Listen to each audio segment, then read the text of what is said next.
George Floyd killing. The trial of Derek Chauvin live. World-renowned expert Dr. Martin Tobin says lack of oxygen caused death in key moment for prosecution. What did we learn yesterday? The use of force against George Floyd should have stopped once he had been arrested and handcuffed. The murder trial heard on Wednesday. Use of force expert Jody Stiger, a Los Angeles Police Department sergeant serving as a prosecution witness, said that based on his review of video evidence, Chauvin's knee was on Mr. Floyd's neck from the time officers put him on the ground until paramedics arrived, about 9.5 minutes. By prosecutors' reckoning, his testimony came a day after Chauvin's lawyer Eric Nelson, pictured with his client, sought to point out moments in the video footage when, he said, Chauvin's knee did not appear to be on Mr. Floyd's neck. Mr. Nelson has argued that the officer, who was sacked after the incident, did exactly what he had been trained to do over his 19-year career, and he has suggested the illegal drugs in Mr. Floyd's system and his underlying health conditions are what killed him, not Chauvin's knee. Mr. Nelson has also contended the officers on this scene perceived the onlookers as an increasingly hostile crowd and were distracted by them. On Wednesday,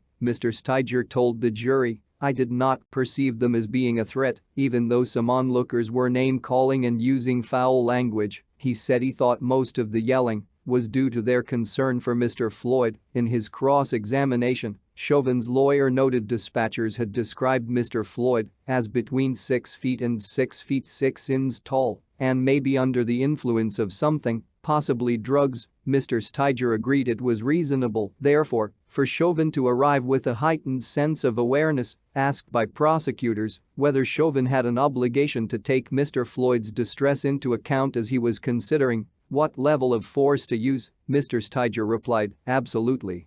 As the time went on, clearly in the video, you could see that Mr. Floyd's health was deteriorating, his breath was getting lower. His tone of voice was getting lower. His movements were starting to cease. As the session, world-renowned breathing expert says low level of oxygen killed George Floyd. Drive. Martin Tobin, physician in pulmonary, the study of the lungs, and critical care medicine at Edward Hines Hospital and Loyola Medicine Center in Chicago, is giving evidence. He is a world-renowned expert on breathing. This is important for the prosecution who are seeking to prove Derek Chauvin caused George Floyd to stop breathing when he knelt on his neck for over 9 minutes. In his medical opinion, Mr. Floyd died from a low level of oxygen.